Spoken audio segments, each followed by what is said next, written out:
buyrsa, жақшы нәрселерді, өзгертулерді жасайын деген insan. Елдің көйгөйін білген, чыныгы жашоосун билген, карабайым елден чыгып жөнөкөй кызматтан баштап, мамлекеттин башчылыгына чейин жолду басып өткөн.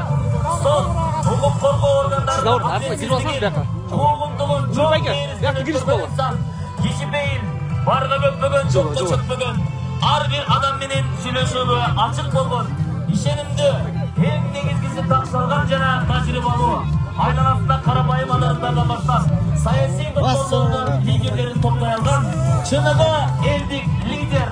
Карабайда тургандар, Садыр Кожоевичти президент катары көргөндөр бар бекен? Ура! Садыр Кожоевичти 10-январь күнү президент катары дегендер бар бекен? Tut böyle. Jölöңүздөр.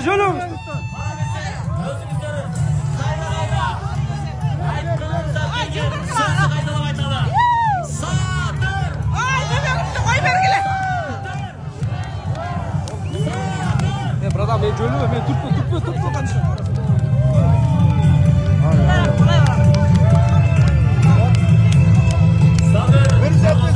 Ой, алдыга кетип калат. Кандайдыр бир байканат олигархтар эмес, саясий күчтөр да эмес. Анын колдоп турган, артында турган карабайым эл туугандар. Дал ушул карабайым эл бүгүн сиздер өзүңүздөр Садыр Кожоевич жагдырында ишеним көрсөттүңүздөр. Буюрса аягына чейин ишеним көрсөттүңүздөр. Кыргызстандын келечеги эң сонун өзгөрүштөрдү турат. Садыр Кожоевич жагдырында чынында колдошулар бар экен. Садыр Кожоевичти президент катары көргөндөр бар экен. Темир тобун туугандар бар экен.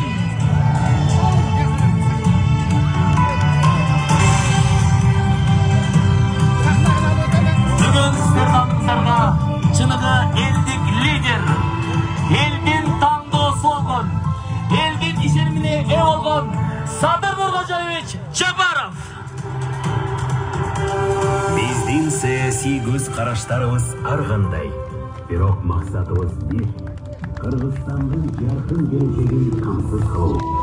Баарыбыз үчүн биздин мамлекеттин жана элибиздин тагдыры баарынан кымбат болууга тийиш. Эң маанилүүсү өлкөбүздөгү тынчтык, элдин биримдиги жана коомубуздагы коопсуздук. Садыр Жапаров, келечекке кызмат бүгүндөн башталат.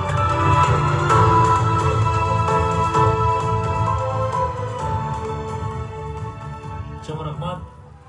Кыргыз Республикасынын мамлекеттик гимни жаңыртсын.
Кыргыз Республикасынын президенттигине талапкер Садыр Нуркожоевич Жапаровго берилет. Рахмат. Арыбаңыздар, ак калпакчан агайын журтум, кадырлуу аталар, апалар, келечек ээлери болгон урматтуу жаштар, келегейге тегиз карап, бар пейилин төккөн меймандос, теңиртоолук туугандар. Сиздер менен кайрадан көрүшүп отурганыма өтө чоң ыраазымын.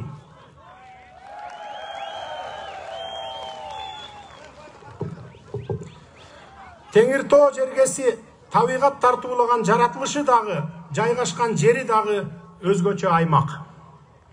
Нарын бул өлкөбүздүн, элибиздин куту. Нарын суусу өлкөнүн бүт аймактарын аралап аккан улуу дайра. Элибиздин кан тамырындай болгон ыйык дарыябыз. Биздин ар бирибиздин үйүбүзгө кирген жарык нур нарындан башталат.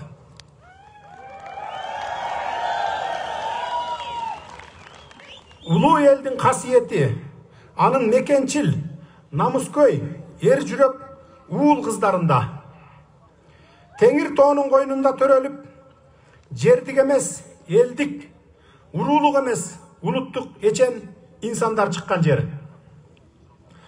Залкар ойчулдар, Арстанбек жана Калыгул, Тоголок Молдо жана Казалчы Казыбек, манасчылар Айтике, Келдибек, Тыныбек, Молдобасан, Шапак, теңдеши жок Балбан Кожоңкул, Куйручук Куудул, атактуу сулуу Акмөөр, чыгаан таланттар Муратбек Рыскулов, Бүбүсара Бейшеналиева, Таттыбүбү Турсунбаева, Калык Акиев, Боогачы, Муса Баетов, Мыскал Өмүрканова, Жумамүдүн Шералиев, агартуучулар Ишенал Арабаев жана Жутакеевтер ушул нарын жергесинен чыккан. 25 жыл бою республикабызды жетектеген, өмүрүн элге ак кызмат кылууга арнаган улуу инсан маркум Турдакун Усубалиев сиздердин жердешиңиздер. Залкар акын жазуучулар Мидин Алыбаев, Шүкүрбек Бейшеналиев, Шатман Садыбакасов, Кеңеш Жусупов, Есенгул Ибраев, Шайлообек Дүйшөев, композиторлор Калый Молдобасанов, Калыйбек Тагаев, Муратбек Бегалиев жана башкалар улуттук адабиятыбыздын жана музыка өнөрүнүн сыймыгы болуп калышты. Облуста эл үчүн, мекен үчүн жанын үрөп кызмат кылган, адал иш, ак эмгеги менен баар табышкан инсандар көп. Советтер Союзунун баатырлары Дайыр Асанов, Анварбек Чортеков Теңиртоо койнунда төрөлүшкөн. Кыргызстанда социалдык эмгектин баатыры, социалисттик эмгектин баатыры наамын алган 2 мугалим болсо, экөө тең нарындан болгон. Булар Апыш Койчуманов, Көкөбай Мамбеталиевтер. Нарын облусу мал киндиктүү аймак катары бүтүндөй Кыргызстанды, ал эми Совет мезгилинде Орто Азияны сүт, эт азыктары менен камсыз кылчу. Кандай мезгил, кандай доор болсо дагы Теңиртоо аймагынын эли мал менен тиричилик кылып келген.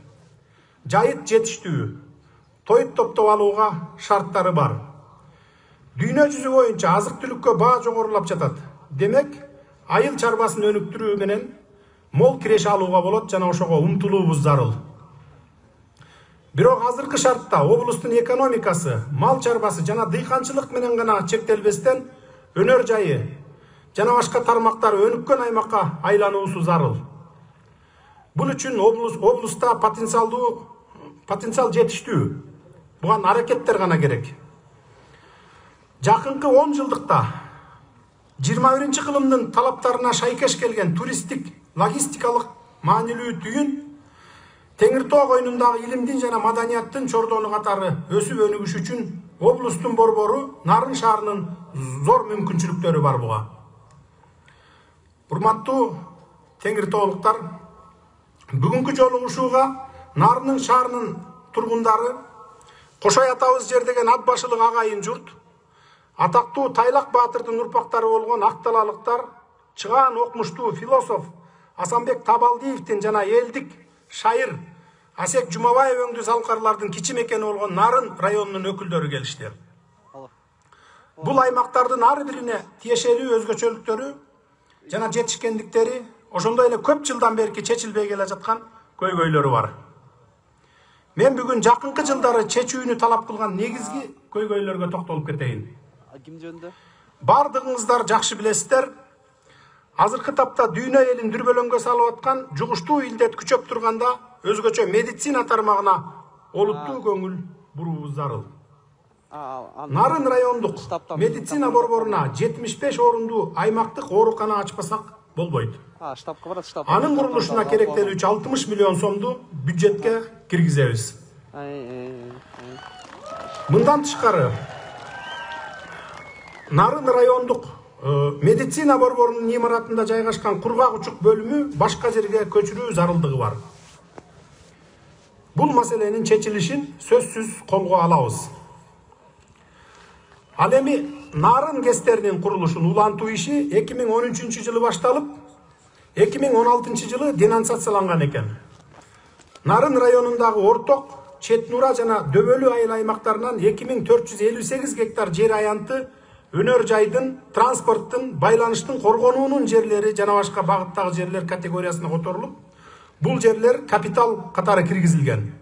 Ушуга инвесторлорду табуу аракетин көрөбүз, инвесторлорубуз бар. Бул долбоорлорду ишке ашыруу жаңы жумушчу орундарын пайда кылат, облустун социалдык экономикалык өнүгүүсүн тездетет. Ошондой эле 10 арча насостук станциясын өзү агып чыгуучу системага өткөрүү зарылдыгы чыгууда. Буга 135 миллион сом акча каражаты талап кылынат экен.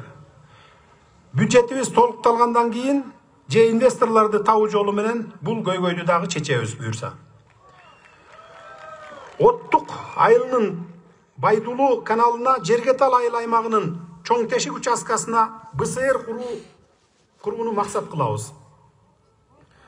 Райондогу билим берүү жаатында да бир катар маселелер бар.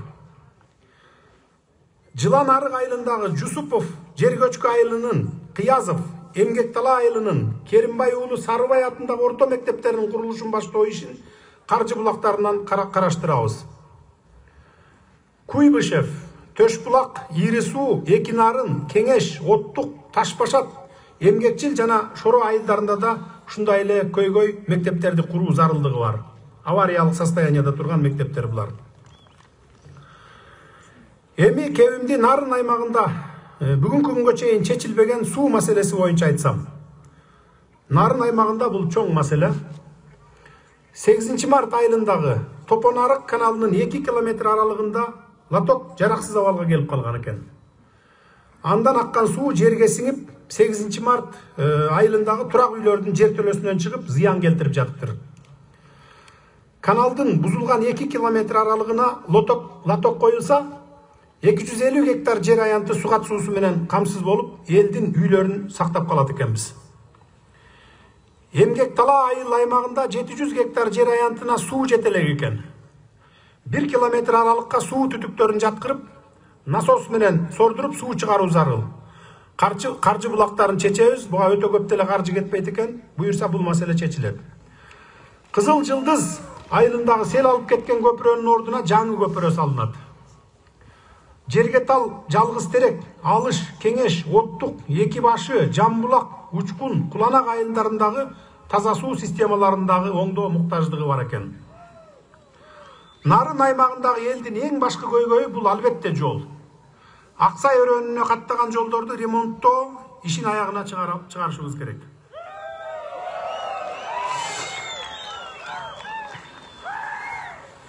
Маданиятсыз эл болбойт дейт. Тилекке каршы кийинки 30 жылда жалаң саясат менен шугулданып жүрүп, бардыгыбыз чарчагандай деле болдук. Маданиятка мамлекеттик деңгээлде камкордук көрүлүп, улуттук идеологиябызды жандандыруу үчүн толук кандуу киришүүгө мезгил келди. Союз тарагандан кийин баарыңыздар жакшы билгендей айылдык, райондук жана шаардык китепканалар ыйлай турган абалга келип калды. Маданият үйлөрүнүн абалына да маани берсек. Көпчүлүк айылдарда клубтардын абалы начар экен. алыскы айылдарда жаңы маданият үйлөрүн куруу зарылдыгы келип чыгууда.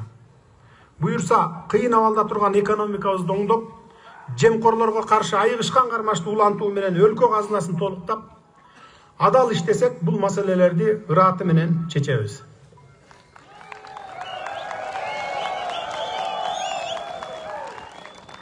Ат башы өрөөнү кам манастын акыл кошчусу Кошой атабыз жер деген касиеттүү жер. Ат башы районунун экономикасынын негизги өнүгүүсүнүн тармагы бул мал чарбачылык.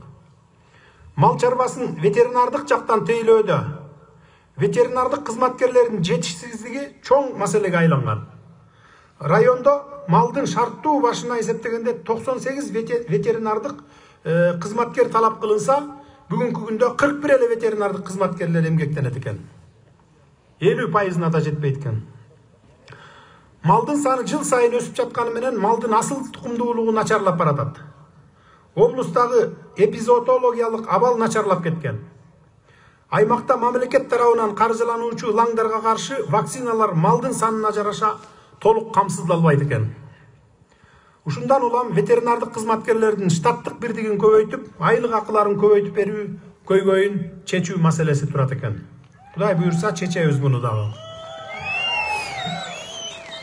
Бул райондо да калкты таза суу менен камсыздоо чоң көйгөйгө айланган экен. Ат башы айылындагы суу чорголоруна толугу менен капиталдык ремонт керек экен. Акжар айылында да ушул маселе бар. Кара коюн өрөөнүндөгү ичке суусуна узундугу 36 километр жаңы канал курулса, 1,5 миң гектар жер аянты сугат менен камсыз болот экен. Буга керектүү 16 миллион сомду республикалык бюджетке киргизебиз. Бул көп деле акча эмес бюджет үчүн. Республикалык бюджет үчүн. Чет Келтебек каналына башкы курулуш зарыл. Эгер бул ишке ашса, анда Кара Булуң, Жаңы Күч, Кара Суу айылдарынын сугат аянттары сугат суу менен камсыз болот. Буга 20 миллион сомдун тегерегинде талап кылынат экен. Бардыгыңыздар жакшы билесиздер, азыр экономикабыздын абалы өтө оор. Буюрса, президенттик шайлоодо жеңишке жетишсек, коррупция менен чечкиндүү күрөш жүргүзөбүз, таасирдүү чаралар көрүлөт. Албетте, бардыгын бир нече күндө же бир айда, бир ай ичинде жасап жиберүү мүмкүн эмес экен. Бирок көйгөйлүү маселелерди чечүүнү создуктурууга да болбойт. Сөзсүз чечебиз. Сабырдуу болуп туралы. Жакынкы жылдары сазга баткан экономикабызды оңдоп, казынаны толуктасак, бардык кыйынчылыктар Кудай буйрса артта калат. Ат башы районунда да бардык аймактарда кездешкендей эле билим берүү тармагында көптөгөн кыйынчылыктар бар экен. Мектептерде окуу куралдары, спорт инвентарлары, кол эмгек сабагына тийиштүү жабдуулар, окуу китептери, компьютерлер тартыш. Муну Кудай буйрса чечебиз. Келечек муундарыбызга камкорлук көрүп, татыктуу тарбиялашыбыз керек. Райондогу эскирген электр чубалгыларын зым карагайларды алмаштыруу зарылчылыгы бар экен. Жол маселеси да эң чоң көйгөй болуп тур. Айыл аралык жолдордун абалы өтө начар. Ачак айыңды өзгөрүш, Ат башы, Ак Муз, Ачак айыңды Казыбек жолдору капиталдык ремонт иштерине муктаж экен. Актала районунда да билим берүү тармагында бир топ маселелер бар. Баятов айылындагы Карасартов атындагы 275 орундук орто мектептин спорт залы менен жаңы окуу корпусунун курулушун жандандыруу үчүн республикалык бюджеттен 66 миллион сом бөлүштүрөбүз. Курулуш башталгандан бери 37 миллион сом каржыланып, 41 миллион 185 миң сомдук жумуштар аткарылган экен. 2019 жылга республикалык бюджеттен 10 миллион сом каралган экен. Имараттын чатыры жабылып, терезелери салынып, каржы маселеси чечилбей, курулуш токтоп калыптыр. Калган каржы булагын чечип беребиз. Аккыя айылындагы Абдырайымов атындагы 275 орундук окуу корпусунун курулушун жандандыруу үчүн да республикалык бюджеттен каржылоо бөлүнөт. Райондогу Нарын, Баятов, Коштөбө, Казарман жолуна асфальт төшөө иштерин транспорт жана жолдор министрлигинин планына киргизүү зарыл. 1960 жылдардан бери бул жолго асфальт төшөлбөптүр. Муну Кудай буйрса эске алабыз. сөзсүз түрдө планга киргизебиз. Эми Нарын шаары боюнча көйгөйлөргө токтолсок. Шаарда 45 километр чукул суу өтүүчү арыктар жана өткөөлдөр бар. Союз маалында салынган арыктар жана өткөөлдөрдүн көпчүлүгү керектен чыккан. Ирригация системасын масштабтуу оңдоо жана алмаштыруу үчүн ири өлчөмдөгү каражат керек экен. Аны жергиликтүү бюджеттин эсебинен ишке ашыруу мүмкүн эмес. Жергиликтүү бюджетте акчасы жок. Мамлекеттин камкордугу жана колдоосу алдында бул көйгөй чечилет, Кудай буйрса. Мындан башка, Таза Нарын ишканасынын автопаркын жаңыртуу жана атайын техникаларды сатып алуу, Нарын шаарындагы жаңы конуштарга электр энергиясын жеткирүү, ички жолдорду реконструкциядан өткөрүү, асфальт төшөө иштерин жүргүзүү муктаждыгы бар экен. Кудай буйрса, муну да колго алабыз. Урматтуу Теңир Тоолук журтум, сөзүмдүн аягында сиздерге кайрылам. Азыр бири-бирин каралоонун, жалган ушак айыңдардын арааны жүрүп жатат. Сабырдуу бололу, аныгын териштирип туруп, анан жыйынтык чыгаралы. Муну айтып жаткан себебим, мен кем байлыктар сатылып кетиптир деген каңырыш кептер менен элибиздин башын айланткан курулай каралоолор көбөйүп жатат. Кем байлыктар бул элдин рызкысы. Бир дагы мындан ары кем байлыкты иштетсек, өзүбүз гана иштетебиз, мамлекет гана. Башка бирөөлөргө бербейбиз. Эгерде аларды иштете турган болсок, анда да эл кызыкчылыгын биринчи эске алып, жаратылышка зыяны тийбегидей кылып, пайдасы 100% мамлекетке түшкүдөй кылып туруп иштетебиз. Кем байлыктар бизге ата-бабабыздан калган аманат, ал баарыбыз жалпыбыздыкы. Сиздерге кызмат кылууга тийиш. Тоолорубуз, сууларыбыз, ар бир ташыбыз, ар бирибиздин ыйык мурасыбыз. Ардактуу агайын журт, катаал шартта күн кечирген кыргыз журтумдун ар бир көйгөйү, менин да жүрөгүмдү өйгөн эң негизги башкы суроо. Ушул күнгө дейре касиеттүү Теңир Тоонун эли жалаң акыйкат деп, адилеттик деп күн кечирип, бийликтин буга чейин жасаган өкүмзордугуна каршы туруп, ар качан алдыга суурулуп, эч нерседен тайманбай, жазганбай тике туруп келгенсиздер. Акыйкаттын баасы тууралуу, чындыктын салмагы тууралуу мен баштан өткөргөн киши катары жакшы түшүнөмүн. 30 жылдык жеке адамдын өз кызыкчылыгына иштеген мамлекеттик башкаруунун кайдыгерликтин айынан экономикабыз эңшерилип, азыр кыйын абалга келдик. Мындан чыгуунун жол жоболорун ойлоп, келечекке жарык издештирип, чечкиндүү жана ыкчам аракетке өтпөсөк, бардыгыбыз үчүн кыйын болот.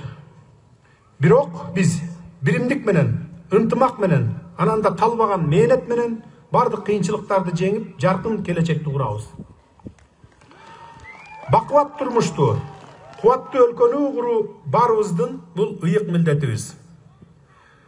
Ардактуу элим, 2011 жылдын 10 январында биз мамлекет башчысын эле эмес, өлкөбүз мындан ары карай өнүгө турган жолду да тандашыбыз керек. Дал ушул күнү сиздер тарыхый бурулуш жасай турган күн.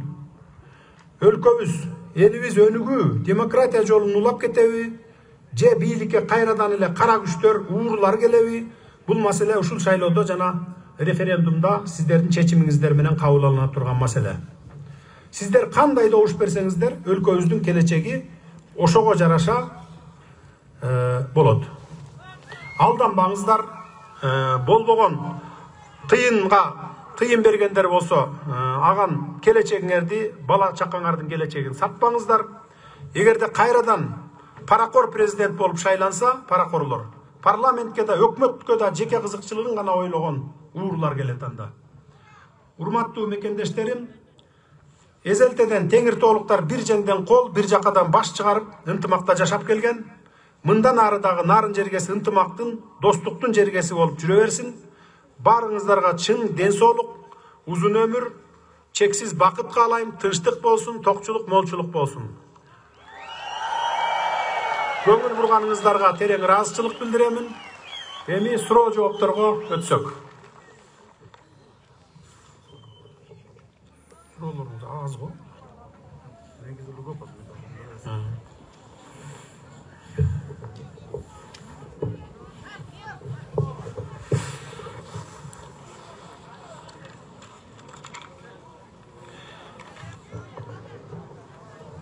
Саламатсыңбы айланайын садыриним. Менин айтарым мамлекеттеги тендер маселесин жеңилдет.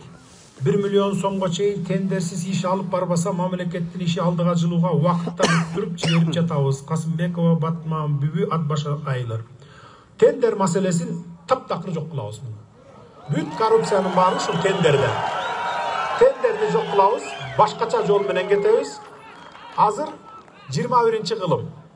Дүйнө жүзүндө Бишкекте туруп, ушул нарында туруп, мисалы кошуна мамлекеттерге, алыскы мамлекеттерде, Европа, Америка, кошуна Кытай мамлекетинде канчадан сатылып атат, бүгүн рынокто канчадан сатылып атат, ошол сатып алчу маселе бардыгы ачык көрүнүп турат.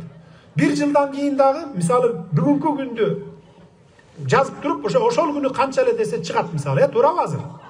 Илгерки заман эмес да, 30 жыл, 20 жыл, 30 жыл мурунку заман эмес. Ошондуктан тендер маселеси жок болот. Жолоочу уулу Нур Султандан суроо. Тоголок Молда айылынын тургуну Актала районунун көйгөйлөрү маселесинин бири турак жай куруу үчүн жер тилкелерин трансформациялоо керек. Сиз эмне деп ойлойсуз? Алга Садыр байка. Трансформация маселелерин биз жергиликтүү бийликке беребиз. Аким, мэрлер менен өзлөрү бар жергиликтүү бийлик, айыл өкмөттөр менен, айылдык кеңештин депутаттары, аксакалдар менен кеңешип өзлөрү чечкидей кылабыз. Трансформациялоо маселесин буга чейин, мына бүгүнкү күнгө чейин бүт өкмөт алып алгандагы жылдап, 10 жылдап чечилбей келген маселелер бар экен. Мына мисалы Баткенден 2 жылдан бери чаң басып документтер жаткан экен. Бүтүп бир гана премьер-министрдин колу калган экен. Бардык министрлер кол коюп берип, бирок премьер-министрге киргенде эле баягы коррупциялык элемент. Акча бер, монча акча берсең, анан кол койгузуп чыгам деп бери отделдин башчылары ушинтип басып жаткан экен. Ошондуктан биз азыр караштырып толугу менен ошо жергиликтүү бийликтин өзлөрүнө беребиз. Бул маселелерди жергиликтүү бийлик менен кийин чечесиздер барабар. Садыр байке, салам алейкум, кандайсыз? Иштериңизге ийгилик байке. Жогорку Нарын каскадынын маселеси чечилеби? Досалиев Сапарбек Үсеевич Кайыңды айылынан. Чечилет. Мен докладымда айтып өттүм. Нарын районунан келген суроолор. Садыр Жапаровго суроом. Нарын районунда жайгашкан Солтон Сары алтын кенинин тагдыры кандай болот? Молдаипов Турарбек эмгекчил айылы. Мен бул суроону бая толугу менен азыр 100% маалыматым жок. Үлгүрбөдүм буган. Өзүңүздөр билесиздер, 32 күн иштепмин, анын 20 күн ызычуу менен өттү, 12 күн гана толук кандуу иштедим. Бирок үлгүргөн жокмун. Кудай буйурса, күн жылыса мен Солтон Сарыга сөзсүз түрдө бир күндү бөлүп, бир күнбү, 2 күндү бөлүп келип, бардыгын териштирип туруп, анан айтайын жообун. Нарын шаарынан түшкөн суроолор. Байке, салам алейкум. Нарын шаарындагы интернат жана РТС чөлкөмүндө орто мектеп салуу жана шаар боюнча бала бакчалар жетишсиздигине байланыштуу жаңы бала бакчаларды салып берүүңүздү, ушуну менен эле бирге инвалиддер үчүн жаңы турак жай куруп берүүңүздү сурайбыз. Нарын шаарынын тургуну Капаев Нурбек. Бала бакчалар салынат. Буларга Кудай буйурса инвесторлорду да таап койгонбуз. Азыр алардын баары ушу шайлоону күтүп атат. Шайлоо бүткөндөн кийин келебиз деген инвесторлор көп. Бала бакчалар боюнча маселелерди чечебиз. Ал эми инвалиддер боюнча турак жайды дагы биз караштыралы. Инвалиддер үчүн эле эмес, биз ар бир областтын борборуна, анан кийин райондун борборлоруна микрорайондорду куралы деп пландаштырып атабыз. Анткени бүт эле Бишкекке кура берип, аябай көп болуп кетти дагы, Бишкек уже көтөрө албай да кетет да аягында. Ошондуктан азыр анан баары эле агылып Бишкекке барып калып атат. Ошон үчүн биз мен азыр ушундай пландаштырып атабыз. Райондун борборлоруна дагы микрорайондорду, чоң-чоң бийик кабат үйлөрдү куруу маселесин карайлы деп ошону пландаштырып турабыз. Нарын районуна караштуу Чет Нур айыл өкмөтүнүн жол маселесин карап берсеңиздер. 7 айылдын тургундары Нарын шаарына каттаганда кыйынчылык менен келип жатышат. Деги эле Нарын шаарына каттаган ички жол маселесин асфальттоону колго алып берүүңүздү суранабыз. Өмүрбеков Марс Аккы айылынын жашоочусу. Муну дагы мен докладымда айттым. Көзөмөлгө алабыз, жардам кылабыз. Урматтуу Садыр Нуркожоевич, эгерде сиз президент болуп дайындалсаңыз, айыл жергесин өнүктүрүүгө кандай кадамдарды жасайт элеңиз? Мисалга алсак, Атбашы районундагы Кызыл Туу айылында суга суубуз тартыш. Жерлерди убагында сугара албайбыз. Техникалар жетишсиз. Эң эле жөнөкөй телефон байланышы жакшы иштебейт. Балдарыбыз онлайн сабак окууда кыйналып жатышат. Ушул маселелерге чара көрсө болобу дейт. Экинчи суроом, элек жергесиндеги жаш өспүрүмдөрдүн спортко кызыгуусун арттырыш керек. Бул маселеде сиздин көз карашыңыз кандай? сугат суулар боюнча мен докладымды айтып өттүм. Алардын баарын мына сиздер менин докладым, сиздердин сурооңуздар ар бир райондукун, шаарлардыкын өзүнчө папка кылып тиркеп атабыз. Кудай буюрса президент болуп өтүп калсак, президенттик шайлоодон кийин ар бир папканы аппаратка алып барып тапшырып туруп, менин докладым боюнча, сиздердин сурооңуздар боюнча коюлган маселелердин бардыгын аппаратка жүктөйбүз. Өкмөткө жүктөп, ушунун баарын тең 1 жылда болобу, 2 жыл, 3 жылда болобу аткардырабыз. Карап беребиз. Өспүрүмдөрдүн спорт комплекстерин салуу экен экинчи суроо. Кудай буюрса сөзсүз жардам беребиз бул боюнча. Караштырабыз. Барбы дагы суроо? Эгер Садыр Нуркожоевич уруксат берсеңиз, бир инсанга сөз берип койсок, андан кийин суроо жоопторго өтсөк. Суроо жооптор бүткөндөн кийин бербейликпи? Макул. Суроо жооптор бүтсүн, аягында берели, аягында сүйлөп койсун. Сүйлөөчүлөр болсо аягында сүйлөсүн. Келиңиздер туугандар, бир гана суранычым, тартипти эрежени сактап бериңиздер. Эгерде башаламандык боло турган болсо, биз токтотууга мажбур болуп калабыз, туугандар. Мына, бир отом. Эмди суроо берейинби? Урматтуу Садыр Жапарович, Актала районунун Байытов айылынан биздин Актала боюнча экеле маселе айтылып кетти. Бизде дагы таза суу боюнча оор маселе, оор. Анан алыскы район болгондуктан бизде дагы ушул врач маселеси чечилбейт. Баягы жагы келген врачтар, бүткөн врачтар биздин айылга барбайт. Азыркы оор мезгилде бизге дагы кыйын болуп атат. Ушул маселени дагы эске алып койсоңуз.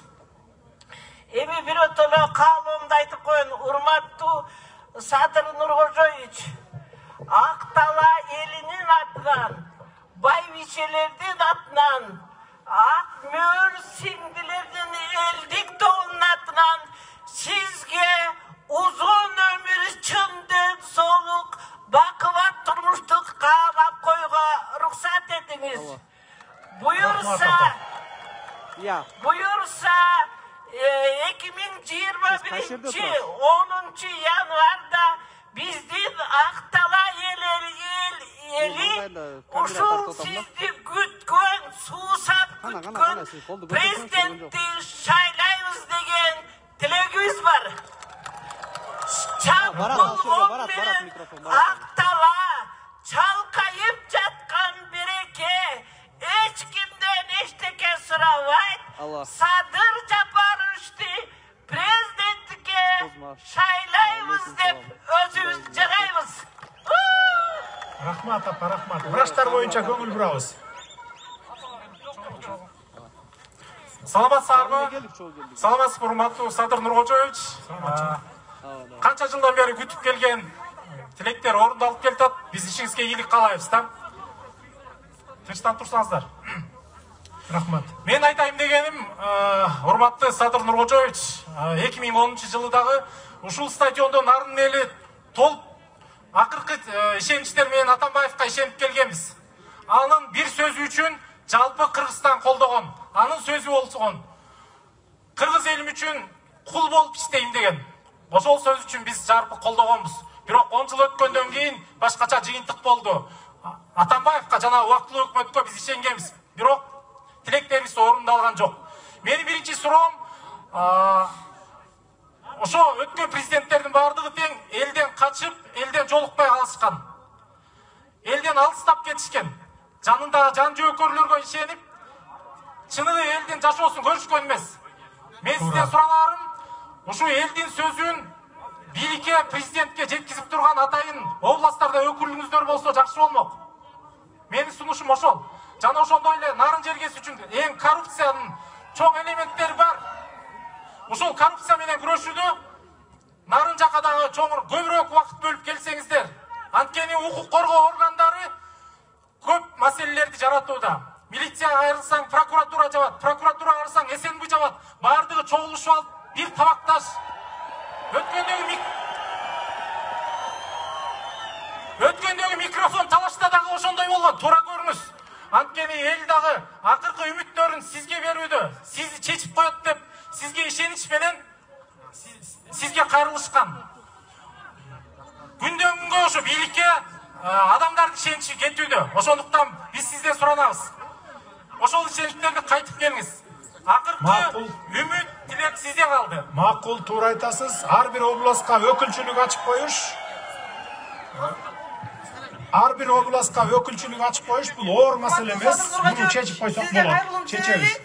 Siz de uksаңыз болот керек. Менин уулум Азимов Даниэлди мына күнөөсүн далилдебей туруп 23-декабрда октябрь соту деген 10 жылга кесип салды 19 жаштагы баламды. Ошого сизге суранат элем, жардам бериңиздер. Кудай буйруса, азыр эле саналуу күндөр калды сиздин президент болоруңузга. Жумурай журт сизди колдоп атат. Мен да колдоп берем, баарыбыздан колдойбуз. Балама жардам бериңизди суранам, жардам бериңиз. Менин балам 19 жашта. Үмүт салды сотто 10 жылга. Bir dalili жок. Кандай кылмыш менен камады? Өздөрү оперлери, ГКМБнын оперлери, спайс, өздөрү токмокко алып, башына салфан кийгизип, аябай кыйнап туруп, баламды койнуна спайс салышкан. Анан мындан ардын элдин атынан 3000 киши кол коюп берди азырчы. Сизге ушу кайрылымды берип коеюнчу, байке суранам. Балдардан берип коеюңуз. Балдардан берип коеюңуз, мага алып келип берет. Өзү берип коеюнчу. Нурипрат. Жібер Павлға бері алып келсін. Жібер Павлға. Бұл мәселе ойынша, урматтуу туугандар, кое турла, мен жооп берип коеюнчу. Ким? Кое тур азыр, токтотуп тур. Микрофонду токтотуп туруңуз, микрофонду. Урматтуу Темир Тоолук туугандар, урматтуу эл журт. Бул эми муну мен барып көзөмөлгө алып караштырып көрөбүз, чын калпын териштиребиз. Негизи эле ушундай маселелер баягы мындай күнөөсүз бирөөнү күнөөлөп, анан буга чейин баягы результат кылыш үчүн камап койгон фактылар абдан көп. Мен мына өз көзүм менен көрүп, ошолордун арасында олтуруп чыктым го мына. Мен президенттин милдетин аткарып турган кезде ревизия жасатып, жаза аткаруу комитети менен ошол ырайым берүү комиссиясынын баарын изилдеп чыгып, баягы майда чүйдө кылмыштар үчүн отургандар, анан жанакындай адилетсиз отургандардан 230 киши чыкты. Мен кол коюп чыгардым аны. Анан мындан ары Кудай буйруп шайланып барып калсам, бардык түрмөлөргө комиссия түзүп, ошолордун иштерин шашпай иликтеп чыгабыз. Иликтеп чыгып, анан ушундай күнөөсүз отургандар болсо, же болбосо жанагындай майда чүйдө кылмыштар менен, түрмөгө камабай эле турган кылмыштар болсо жөн эле, аларды дагы чыгарабыз. Ревизия кылабыз да комиссия менен. Анткени биз түрмөлөрдө 1000 деген, 10 000 деген адамды кармап жатабыз дагы, биз мамлекеттин акчасын кетирип атабыз, миллиарддаган сомдорду. Ал майда чүйдө менен отурган кылмыштар менен отурган балдарды биз чыгарышыбыз керек. Албетте баягы ОПГнын мүчөсү, анан жана наркотик менен, разбой менен, киши өлтүрүү менен отургандар чыкпайт. Алар жөнүндө сөз жок. Только ошо жана карапайым халктын балдары жөнүндө сөз болуп атат бул жерде. Урматтуу Садыр Нуркожоевич, сиз мына бүгүнкү күнүн нарында 2-3 күндөн бери 30 градуска чейре суук болуп атты эле. Мына пейлиңиз, жолуңуз жакшы экен. Кыргыз элинин ушу нарын Темир Тоолук туугандарыңыз сизди колдойт. Жана референдум жөнүндө дагы нарын эли колдойт. Президенттик башкарууга өтүү боюнча добуш беребизби? Урматтуу нарындыктар, президентибизди шайлайлы. Анан отуруп. Эми Садыр Нуркожоевич, нарындыктар өзү коймайрек жакшы эл болот. Өз оокатын өздөрү кыла берет. Бирок көп пландарды алдыга коюпсуз. Ошону аткарсаңыз, нарын эл аябай кубанычта болот. Эми биз Нарын шаарынын Жалан элдин жалпы бир эле суроосу бар. Мына Торгарт жолундагы эми биздин транспорт иштеген шоферлорубузга жумуш жок. Анан тетиги Өркестан, анан Казакстан менен кетип атат. Ушу жерге бир жол ачып, ушу жагына бир көңүл бөлүп койсоңуз. Андан кийин мына бир 2 кумтөрдөн аккан сууну ысырап суулардын баары нарын суусуна куюп атат. Ошол жанагы социалдык вопрос боюнча ушуга бир каралган каражаттардан нарын элинин үлүшүнө бөлүп берсеңиз, шаардын структурасын оңдоого көп жардам болот эле. Анан нарын элинин эң негизги накасы сизге чын денсаулык, узун өмүр, 7 регионубуз бар. Ушуларга бирдей карыз карап, теңчилдик менен Кыргыз элин ушул кризистен алып чыгып кетсе деп Кыргыз элинин тилеги бар чоң. Ömürlü olmuş. Rahmat. Көңүл бурабыз.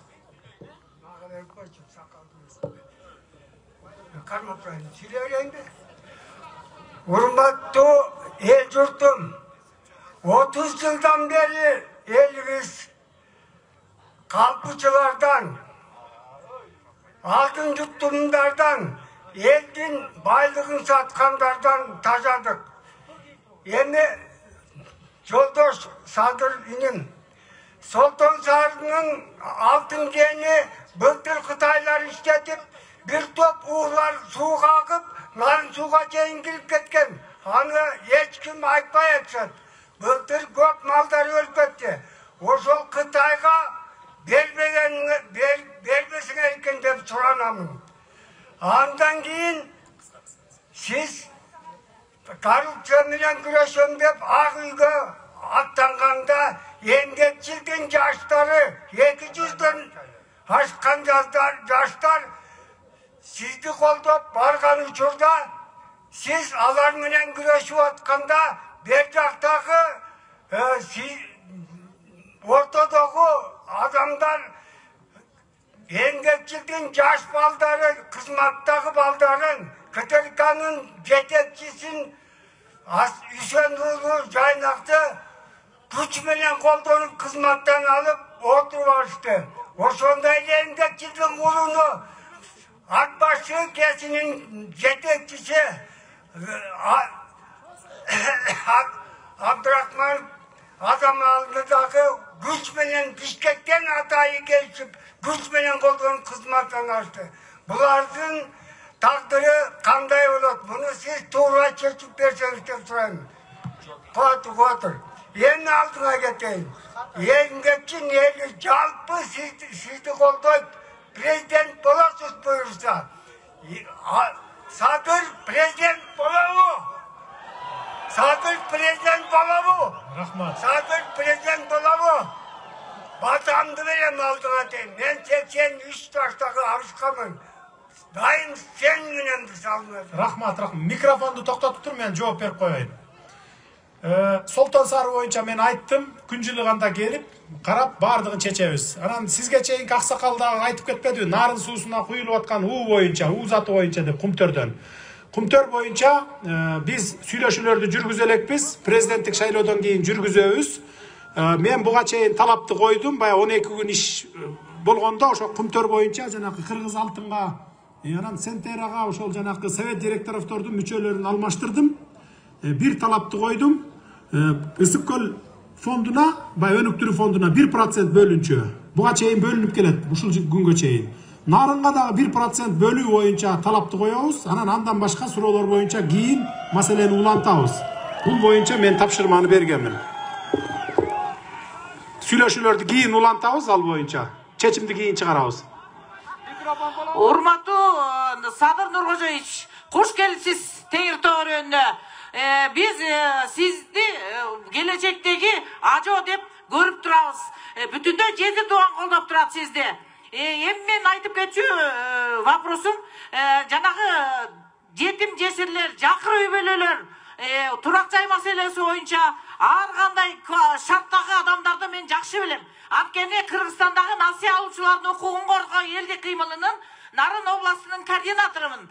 Ар бир ошо жетим жесирлердин эшке банктар чыгарып салганда, мен ошолордун мыйзам чегинде согушуп, күрөшүп, үйлөрүн алып берген күндөрүм болду. Бүт бары факты менен меники. Анан ошо микрокредитный союздарды Садыр жоюшун керек. Мамлекеттик эле банк болуш керек. Андан сырткары жанагы биздин Самаков Карганбек өзүң сыяктуу саясий куугунтукта кыйналып жүргөн адам. Азыр жакшы СКС программасын колго алып, жети дуан колдоп турат. Социалдык тармактарда бүт ошонун баарын колдоп атат. Себеби жетим жесирлерди жана жаш үй бүлөлөрдү, жалгыз бой энелерди турак жай маселеси менен чечүү максатында ошо проект экен да. Мен ошону анан пособие болсо мындайда Menin misалы 13 neverem var. Men 4 balam var. Büt mamleketlik kızmatta iştebek. Büt bari karapayım. Men özüm karapayım bir çağanın eli kızımın. Birok oşureki menin balam Moskvadan 2 maşinayı satıp algan. Menin namımda algan. Birok al maşinalar davno satılıp ketken. Birok oşol sebepten maşinalar var eken dep durup pasoyya çekti mına baldarım. Men özüm pensiya yaşındamın. 15 yıl stajı menen endigi çekti. Pensiyaga çığa albay kelem. Sadır, oşo janagı Samakov Karganbekede kolgan gelginişince yardım berip, birgelikte iş alıp barsaң Kırgız elinin koydur. Kırgız elinin жүгün arkalagan bolosуң dagы özüңdөн abroyun көтөрөрүндө şek yok. Будущий президент только Sadır. Senden başkanı biz görmeyiz. Bizden akırkı ümidimiz sensin. Rahmat эже. Сурооңузга жооп берип коеюн. Микрофонду токтотуп тур, азыр жооп берип коеюн. Пособия боюнча проблема бар. Эмне үчүн антип бербей келгени бюджеттин тартыштыгынан эле бербей келишкен экен да. Эми баягы эптеп эле баягы көп расход кетет да ошон үчүн. Мисалы мага кайрылгандардын арасынан бир жигит кайрылды да, 7 баласы бар экен. Аялы Батыр энеликти алыптыр. Өзү болсо Батирде турат экен. Анан балдарына пособия бер деп барса, сенин туруктуу адресиң жок, ошон үчүн бере албайбыз дейт экен. Мына көрдүңүздөрбү? Кайра тескерисинче ошо туруктусуз адресте турган, ошо Батирге төлөп турса, 7 баласы менен болсо, ошондойлорго бериш керек эле да кайрачы. Бизде тескерисинче болуп калган да баары тең. Муну жөнгө салыш үчүн мен барагалы эле жөнгө салып ийе тургандай сыйкырчы эмесмин. Ошон үчүн туура түшүнүңүздөр, убакыт керек. Сөзсүз түрдө муну жөнгө салабыз. Бардык тармактардагы. Анан кредиттер боюнча, микрофинансылык кредиттер боюнча. Өзүңүздөр билесиздер, иштеп турганда ошол акыркы күндөрү 100 000 сомдон ылдый кредити барлардын баарынан 3 айлык процентин төлөп бердик. Барбы араңыздарда ошондой жардам алгандар? Кудай буйрса, азыр эми бул өкмөттүн колунан келген жардамы. Мүмкүнчүлүгү болгон гана жардамы. Эгерде мүмкүнчүлүгү болсо, баарыңардын кредитиңерди кошо жаап берсек болот эле. Бирок айла жок экен мына. Эми бул декабрь, январь, февраль айы бар болчу. Кудай буйрса, барып калсам, дагы бир 3 айга узартып бергенге, дагы бир 3 айдык неме кылып бергенге караштырамын мен аны. Караштырып, чечип беремин. Микрофонду беребер. Balam, Sadır balam. Kuday ak yolunda açsın. Men 30 ailenin turgunumun, 85 yaştamın. 39 nevere, 36 çöverem var. Uşun menin yaşıma ötüp yaşap, ak yolda ak düştü olup, Kuday buyursa taktığa oturasın. Kudayım yaxşılık versin. Oğlum eldim bataş değilsen, eli yurdum koldasın aylanayım balam. Taktığa oturup kan taktısında, kan kordunda olsun. Ömrü uzun bolup, ak yolun açık bolup, baktılığı var. Rahmat apa.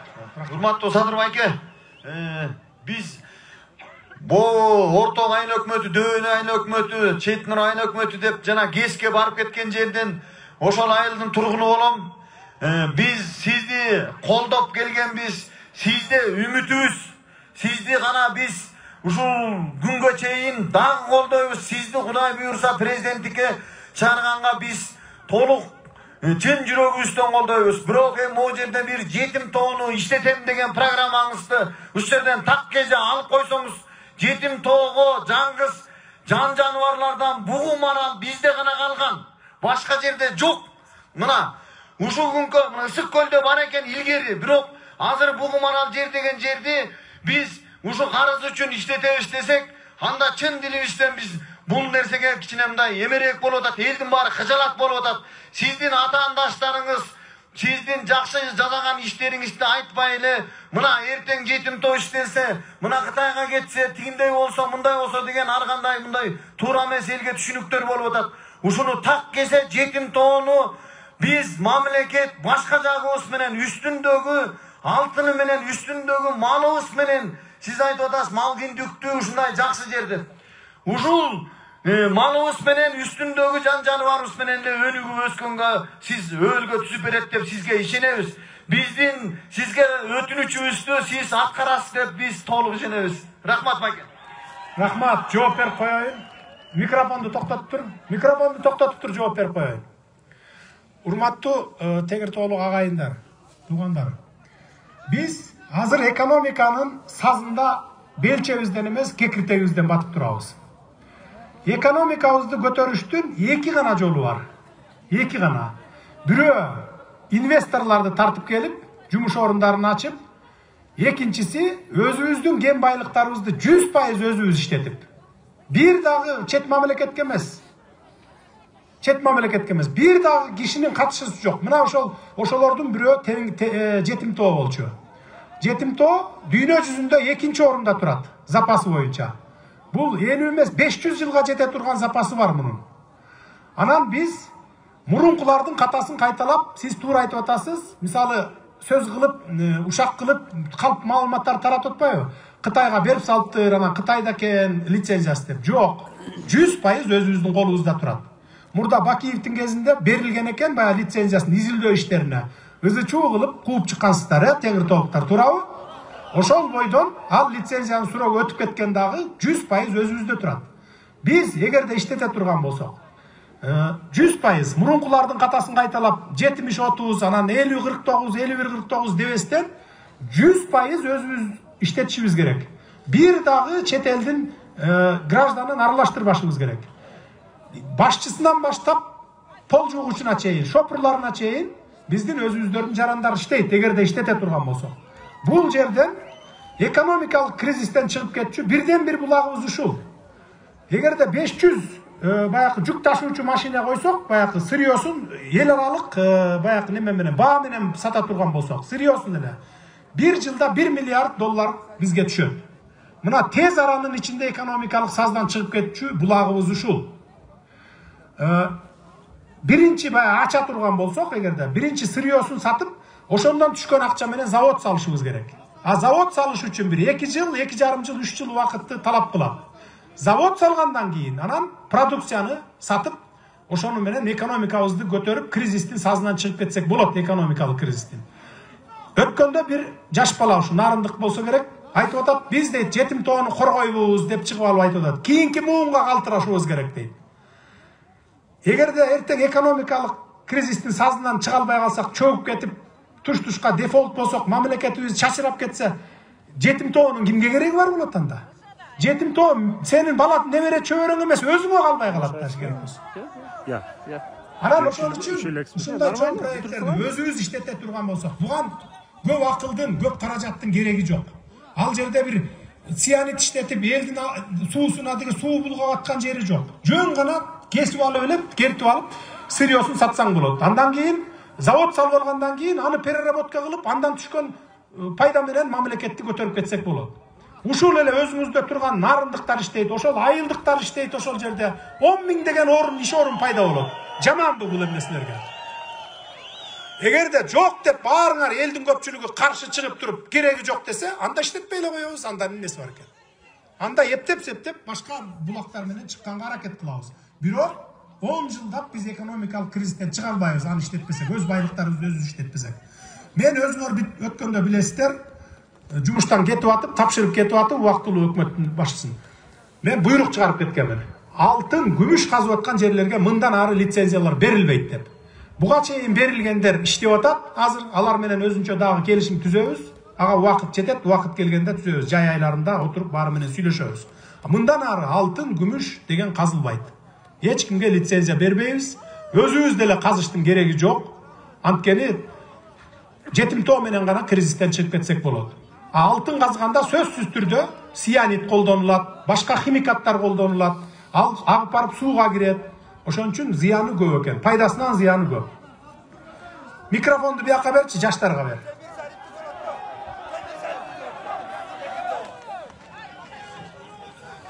Мына баратат микрофон.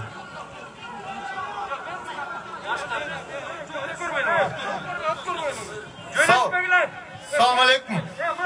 Sadır Nurkojevich. Bizdi чын жүрөктөн жакшы көрөбүз, бирок бул нарын жергеси көбүнчөсү 70% жакыр.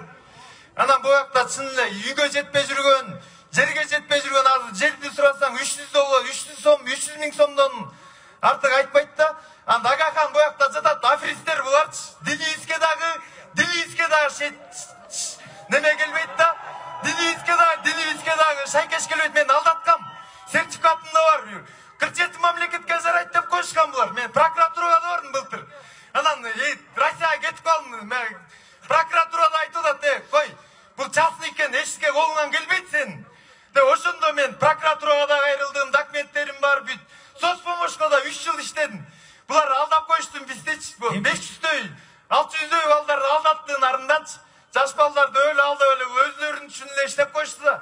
Багаканды кетириңиз, бул карапайым элге чечип бериңиз ошо жерди, гектарлаган жер. Чечип бериңиз, мен компенсациянын да кереги жок. Нарын эли үчүн болун кетсин. Ошо карапайым элге ошо жерди гектарлап жатышат. Жери жок, үйү жок, көп карапайым элдер бар. Ошолордун баары жатат ичинде. Ошолорго чечип бергиле жакырларга. Багаканды кетиргиле. Мен прокуратура, мен документим да бар, мен бүт жазып кетем, документтерим да бар, сертификатым да бар. 47 мамлекетке жарайт. Прокуратурадагы булардын сөзүн сүйлөп атат. СМБ да булардын сөзүн сүйлөдү. Милициялар да ушулардын сөзүн сүйлөдү. Сиз эркек болсоңуз чечкин, Садыр байке. Макул, караштырып көрөлү, эки жакты тең териштирип көрөлү.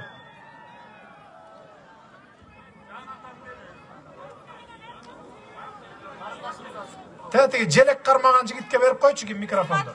Садыр Жапаров, кут конгон нарын жергеңизге кош келипсиз. Биздин сизге чоң өтүнүчүбүз бар. Жаштардын тилеги, үмүтү сизге чоң буюрса.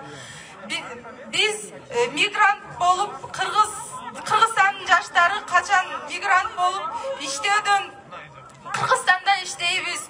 Качан болсо мекенибизди таштап, жаш ымыркай балдарыбызды таштап, карган ата-энелерибизди таштап, талаалап, башка элге кул болуп иштеп жүрөбүз. Ошондой эле ошолордун арасында мен жолдошум экөөбүз ичпей жер тилкесин сатып алдык эле Борбор калаадан 295-контур Байонна Антоновка айланмагынан 3 жыл мурун сатып алганбыз. Там куралы деп келсек, жерибизден эчтекеси жок. Же акчабызды ала албай кыйналып турабыз.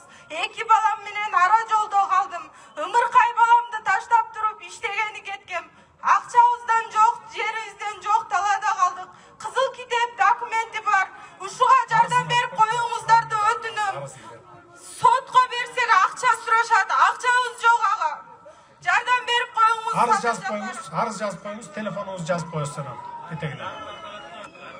Ким желек кармаган балага берип койчу микрофонду, желек кармаган балага бер.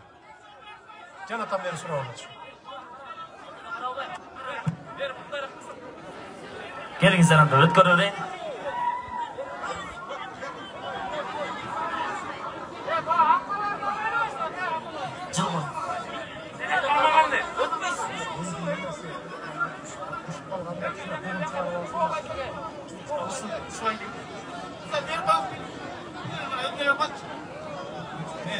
Урматтуу Садыр Нургул басыгымыз жыттанган нарын жергесине куш келиңиз. Сизге эки эле өтүнүч менен келдик, Садыр Нуркожоевич. Мен Абдыапаров Кубанычбек, эмгек Нарда Улат айылынын тургунумун. Ушу биз айылдын атынан, элдин атынан келдим, Садыр байке. Ушу бизде жайыт жалгыз Нарын районунан эмгек айылында гана жайыт жок. Ушу же муну губернатор чечпей койду, же аким чечпей койду, же болгон сотто чечпей койду. Ушу маселебизди карап бериңиз. Экинчи маселебиз, Садыр байке, Каберик балдар бакчасы деген бакчабыз бар эле. Ошол биринчи этажы бүтүп, экинчи этажы турат. 7 жыл болду. Ал бир кемпирдин 4 комнат камында 50 бала камалып жатат. Ошол чечип берип койгуз. Айына 5000 сомдон ошол кемпирге төлөп 50 баланы камап жатабыз. Ушул эки маселени чечип берип койгуз. Ал маселебиз мурун СДПКга 10%. Силер добуш берип койдуңуздар деп биздин садигибизди токтотуп салды, Садыр байке. Ошону чечип берип койгуңуз да. Макул, караштырабыз. Садик менен мектептерге биз катуу көңүл буруп атабыз азыр. Садиктер менен, бала бакча менен мектептерге катуу көңүл бурабыз. Садыр Жапарович, мен Акталаалык Чыгай Өрүсбек деген болом. Сиз Актала үчүн экиле нерсени айттыңыз. Калганын биз үчүн, Актала үчүн эчтеке айткан жоксуз. Ошон үчүн сиз президент болуп шайлангандан кийин Акталага атайын келбесе Сөзсіз барам. Ұлымыз, аткен себебі. Себебі біз ақталалықтар 120 километр алыс тұрауыз. Бізге ешкім барбайды, чоңдорыңда арбайды. Барса, бүт коррупция, жаңағы комиссия деген барғандар бүт ақша да олайды. Ана неме мұндай? Менің сұрауым барлы, үшеулі. Біріншісі, айыл шаруасын көтеру үшін Жамандаға деген канал бар. Ушул 10-30 жылдан бері айтып жүріп, ешкім ештеңе қылған жоқ. 8 километр ұзындыққа состырып берсеңіз, 3 айыл өкіметі 3000 гектар жер суғарылады. Бұл бір. Екінші, бізде Баятов айылында, Борборында су шықпайды. 61-ші жылы құрылған бойынша су жоқ. Ақчауызды банкаға ел тоғылтып қойып, 2,5 миллион сом тұрап, ұшыға жылда болады еске жоқ. Үшінші, бұл жаңағы шайлауны партия деген системаны жоқ керек. Партия деген қая, мына жаныңызда тұрады. Қанша келіп, кімменен түгі Жекебаев білін келіп bir şey ettik атқарған жоқ. Мына Шықмаматов өзі бұның керегі жоқ ошанчы партия емес адына мандатны болуш керек. Съезд деген болуш керек, құрылтай деген болуш керек. Мына жақында Курпускай атындағы айыл өкіметті съезд болып өздері шешіп отыр. Біз тағы отчет алышымыз керек те. Президенттен емес, хакимден, облыстан başka yerden ошончун ошол отчет алмай болсун, курултай кирсин жанагы тиги конституцияга. Туура айтасыз.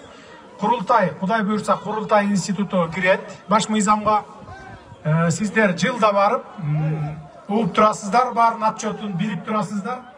Анан бир мандаттуу округтагы болот. Bir mandat okuduk. Nарын шаары өзүңүздөрдүн депутатыңыздарды жибересиздер. Анан мурдакыдай bir жолу шайлап койгондон кийин 5 жыл келбей коет го. Сиздер жылда барып туруп сурап турасыздар андан. 2 жыл келбей калса барып сурайсыздар.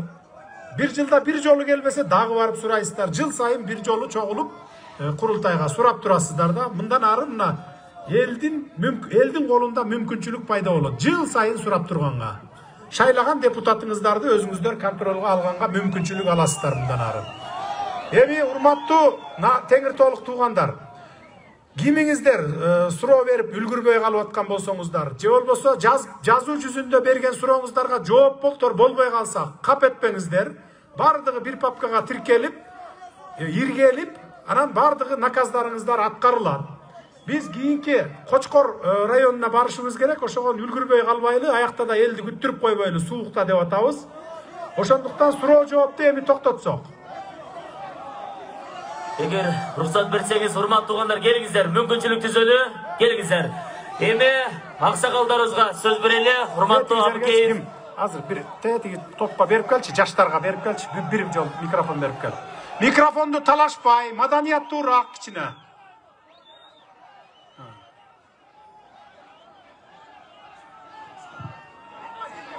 Салам алейкум, Садырбайка.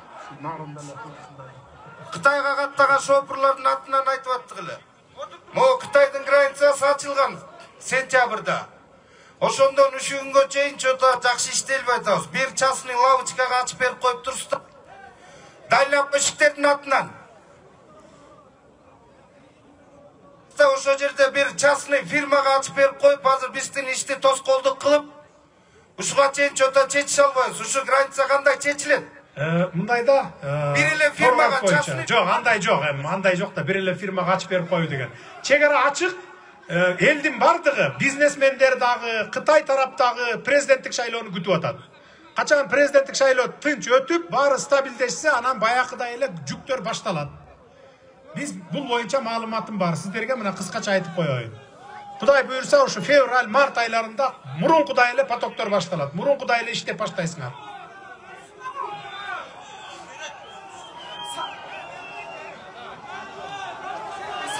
Саламатсызбы?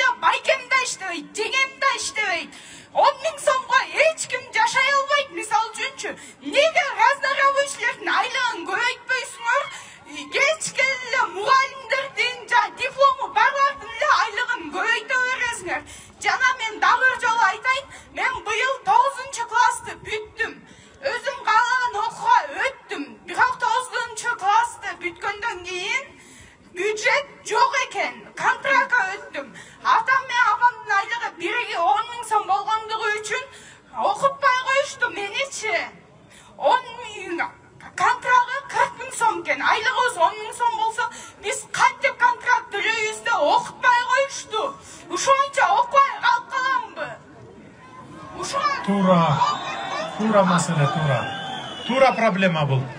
Тура проблема айлықтар бойынша мен айтып өттім, бюджет толсо айлық болады. Бюджет бөксө 36 миллиард дефицит менен чыктык быйылкы жылы. 36 миллиард. Бар бұл проблемалардың бардығы бирдей. Бүт өлкөдө бирдей. Бұл нарында эмес, бардық өлкөлөрдө.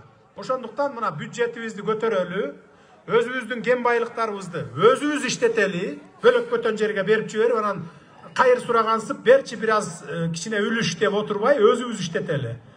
Биздин деле ошолор окшогон башыбыз бар, эки көзүбүз бар, эки колубуз, эки бутубуз бар. Мындан ары ошол тез аранын ичинде ошолорду иштетип туруп, анан экономикабызды көтөрсөк, бардыгыңыздардын айлыгыңыздар көтөрүлөт. Азыр эмне кылып көтөрөбүз? Бюджет бөксө болсо, нөл болуп турат азыр мына. Нөл менен чыгып атабыз да. Мунун бардыгы билесиздер, уурулуктун кесепетинен, коррупционерлердин кесепетинен болуп келген окуя болду мына бюджеттин нөлдүгү, тартыштыгы. Эми алардын баарын тазалап, коррупционерлердин баарын жок кылып, бардыгын көзөмөлгө алып, күнү түнү дебей иштесек, бюджетибиз толот. Кудай буйрса, эмки жылдан баштап, эмки жылдын аягынан баштап, мындай сезе баштайсыздар да. Ошол эми жыйынтыктаганга уруксат этиңиздер эми. Калган сурооңуздар жетпегендер, мына микрофон жетпегендер, көп турасыздар мына. Соцсеттерде мен отурам. Facebook аркылуу бергиле, Одноклассник аркылуу бергиле, Instagram аркылуу бериңиздер сурооңуздарды, мен жооп берейин. Кечинде, кечки саат 8-9-дарда карагыла, киргиле, прямой эфирге кирип, сурооңуздарды бериңиздер. Ошол жактан жооп бергидей бололу. Андыктан, урматтуу теңир толук туугандар, мына атарыкты жолго арытып атайын убакыт бөлүп, сиздер үчүн келгенин Садыр Нуркожоевичке бир ыраазычылык кол чабууларын чабып койбойлубу? Рахмат.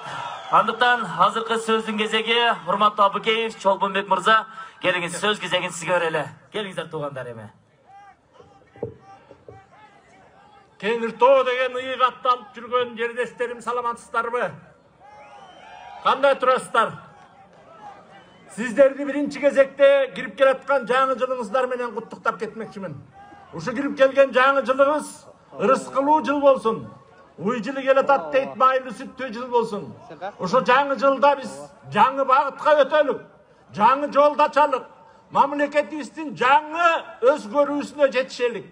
Ошон үчүн мына жалпы кыргыз эли колдоп турган Садыр Нуркожоевичти президент кылып шайлап алып, кыргыз эли мындан ары эми жалаң гүлдөй өнүгө турган жолго түшөлүк.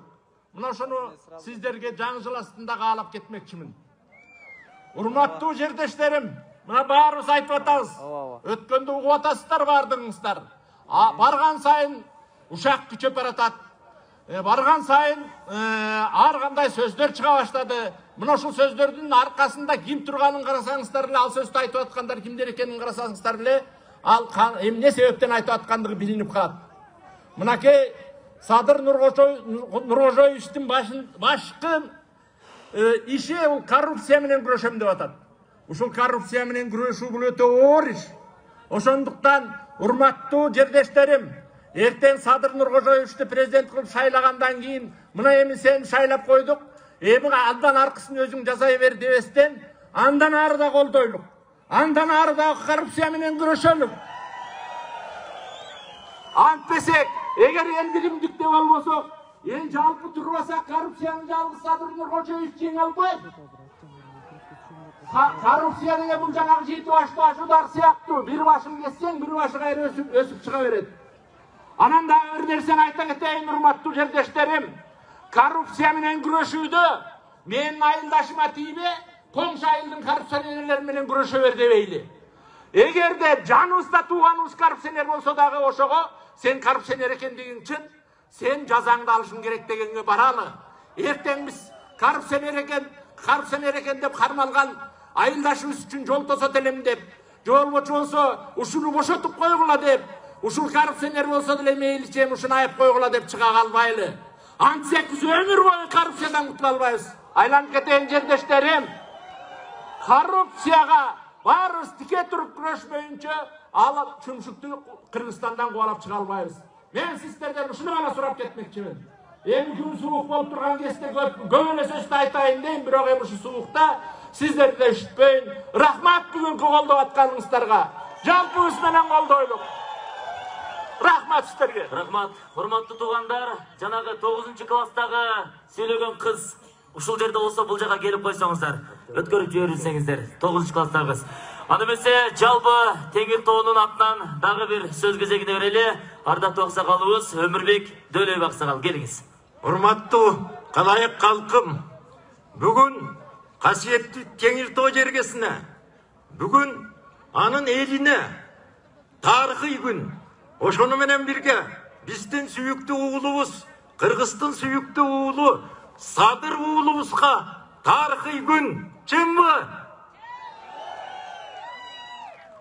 Бул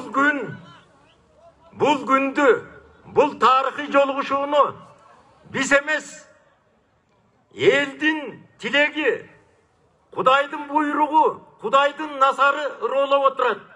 Муну биз Теңир тоо элинин жеринин урматтуу президентибизге болгон сыйы, элдин бир добуштан добуш берүүчү ыхласы катары күндүн жаркырап тийип берип турганы бүгүн ушунун эле биздин бир добушта, бир чечимде экенибизди билдирип турат. Туурабы калайык калкым? Биз Садыр уулубузга эч сөздү айтпай эле, так ушул эле маанайда айтып койсок эле жетиштүү болот деп ойлоймун. Касиеттүү Ысык көлдүн 8 акесинин ыйык Кыргыздагы орду бүгүн дагы бир косколуп, ошолордун насары, ошол ыйык көлдүн элге болгон касиети биздин Садыр уулубузга жуккандыгы, Садырга Кудайдын, элдин насары бала күнүнөн түшкөндүгү, Садырдын өмүрүн эл жаратканда дагы, Кудай назарын салганда дагы, ушул элдин таалайы үчүн, элдин келечек бактысы үчүн жаратып, бизге тартуулаганын биз канча жылдардан бери күтүп, канча жылдардан бери самап, канча жылдан бери сагынып, күтүп келдик. Ошол күн бүгүн алдыңыздарга келип турат. Туурабы элим? Ушул чоң касиеттүү жолдо Садыр уулубузга айланайын ак жолго алуу менен бүгүндөн баштап Теңир тоо эли касиеттүү жери Садырды президент катары эсептейбиз. Президенттик жолу куттуу болсун дейбиз. Ушул куттуу болсун. Мен сиздердин атыңыздардан, облусубуздун, элдин жердин атынан президенттигин куттуктап кетүүгө уруксат этип койгула силердин атыңардан. Кут болсун, кут болсун, кут болсун. Рахмат. Ошону менен бирге президенттик жолунда айтар анча-мынча собол бар. Бул элдин атынан, сиздердин атыңыздардан айтылат. Себеби жол маселеси айтылды. Облусубузда мына мен Акталгадан ушу жерге чейин 4 саатта келдим. Бишкектен Нарынга чейин 4 саатта кетет. Бул ат башы Нарын райондордун жолдор жөнүндө айтылды. Бирок областка тийиштүү жол Садырга кылайын. Ушу жол маселесин биринчи кезекте алып чечип берөгөр. Элдин чөнтөгүн жолга кабатат. Таксисттер айына 2000 сомдон акча табат, 4000 сомдон чөнтөгүн кактырат. Так ушул жол үчүн, так ушул жолго бир келеке жарап берөгөр. Ушундай эле Растомашка жагы элди кыйноодо. Өзүн сыйлаган өлкөдө биринчи жолу Растомашканы ошол жеринен жасайт. А бизде болсо Кытайдын кылкылдаган тоодой жүктөгөн машиналары төрүбүзгө чейин өтүп, так ошол жерде сайраңдап жүрүп атпайбы? Айланайын Садыр уулум, так ушуну чечип берөгөр. Өзүнөн неметишке. Рахмат. Келиңиздер эмесе. Буюрса шайландым деп эсептейли. Бата менен эл көгөрөт, жамгыр менен жер көгөрөт дейт. 10 000 деп кана эмесе, ардактуу калайык калк. Алақан жайып Садыр Нұрғожоевичке бір жакшынакай батаңыздар берсеңіздер. Аксакал келиңиз, олтурган жериңизден эле кыйнабайын. Омин деп алақан жайалы. Омин, ардактуу мусулман бир туугандар. Омин, келиңиздер. Омин. Bolam Sadır, birisinden men tilegen tilegim ömürlü ol, baktılı ol, oru Türko'dan Türkları ol balam. Emi menin sende tilegen tilegim ol, birden bir tilegen tilegim ol, baktılı tağlaylı padişah ol. Ketki nemedey Kazakistan'ın padişahınday, Orus'un tetip bütünündey olgan baktılı tağlaylı ol, kayra usul eline yurtuna tereğin tiygen ömürlü padişah ol aylanayın. Men tilegen tilegim el osul örgündep ösüp Kırgızstan elin başkarıp köp yıllar bolu padişah olup durboyun. Amin Allahu Akbar.